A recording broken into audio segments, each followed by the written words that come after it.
बहुत पुरानी बात है। एक गांव में एक वृद्ध ब्राह्मण रहा करता था। ईमानदार, श्रद्धालु, मगर बहुत गरीब। हर दिन वो भगवान कृष्ण की पूजा करता, उन्हें अपना मित्र, मालिक और रक्षक मानता। एक दिन वो बहुत भूखा था। उसके घर में खाने को कुछ भी नहीं था, लेकिन फिर भी उसने तुलसी दल चढ़ाया। हाथ जोड़कर बोला, हे कृष्ण, क्या तुम नहीं देखते? क्या मेरी भक्ति सच्ची नहीं है? भूख के मारे उसका सिर चकरा रहा था। वो बोला, हे कृष्ण, तुम क्या सिर्फ अमीरों के भगवान हो? क्यों नहीं आते मेरी मदद को? और गुस्से में आकर उसने कहा, अगर तुम मेरी भक्ति का जवाब नहीं देते तो अब से मैं तुम्हारी पूजा नहीं करूंगा। वो इतना आहत था कि उसने मूर्ति को उल्टा कर दिया और बाहर चला गया।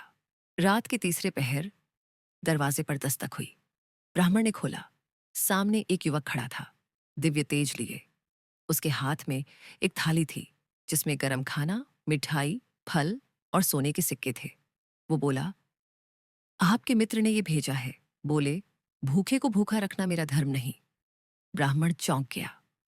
कौन मित्र? वो मुस्कराया, जिसे आपने दीवार की तरफ मोड़ दिया। ब्राह्मण गिर पड़ा युवक के चरणों में।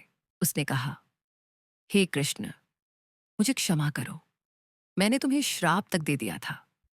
युवक बोला, भक्ति में संदेह आता है, पर सच्चे हृदय से जो पुकारे, मैं कभी उसे छोड़ नहीं सकता। तुमने मुझे झुका दिया, लेकिन तुम्हारा प्रेम सच्चा था, इसलिए मैं आया। आज भी जब जीवन में अंधकार हो, जब लगने लगे कि भगवान नहीं सुनते, तो याद रखो उस ब्राह्मण की तरह, कभी कभी हमारी सबसे बड़ी परीक्षा हमारी चुप्पी में छुपी होती है। कृष्ण सब देख रहे होते हैं, लेकिन उनकी कृपा समय पर नहीं, जरूरत पर आती है। अगर मन डगमगाए तो बस एक बात याद रखना, कृष्ण कभी अपने भक्तों का साथ नहीं छोड़ते।